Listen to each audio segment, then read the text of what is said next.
கர்த்தருடைய நாமத்திற்கு மகிமை உண்டாவதாக.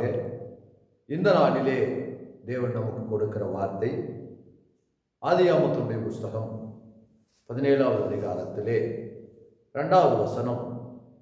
உன்னை மிகவும் திரளாய் பெருக பண்ணுவேன் என்று ஆண்டவர் நமக்கு வார்த்தை கொடுக்கிறார், வாக்கு கொடுக்கிறார்.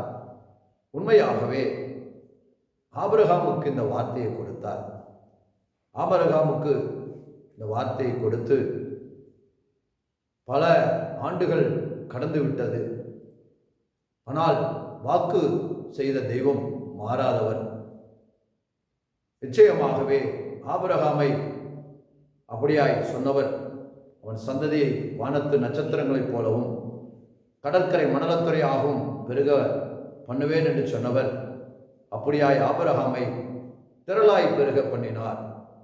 ஆனால் ஆபிரகாமுக்கு ஒரு காலத்தை வைத்திருந்தார். 75 ஆண்டிலே வாக்கு கொடுத்தவர் அவரது 100வது வயதிலே அதை நிறைவேற்றுகிறது விதத்திலே பார்க்கிறோம்.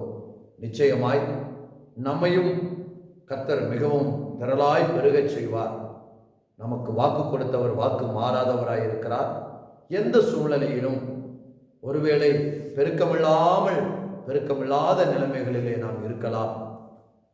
அநேக காரியங்களிலே, ஆசீர்வாதங்களிலே, மற்ற உலகத்தினுடைய தேவைகளிலே பெருக்கமில்லாமல் ஒரு தரித்திரப்பட்ட நிலைமையில் இருக்கலாம்.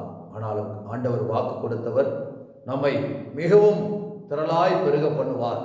எல்லா ஆசீர்வாதங்களையும் நமக்கு வேண்டியவைகளையும் ஆண்டவர் மிகவும் திரளாய் பெருக பண்ணுவார். நம்முடைய சந்ததியை திரளாய் பெருக பண்ணுவார். நாம் சோர்ந்து போகாமல் கர்த்தரை ஆபிரகாம் பற்றி கொண்டது போல நாம் பற்றிக்கொள்வோம். கர்த்தர் நம்மை ஆசீர்வதிப்பாராக. ஆமென்.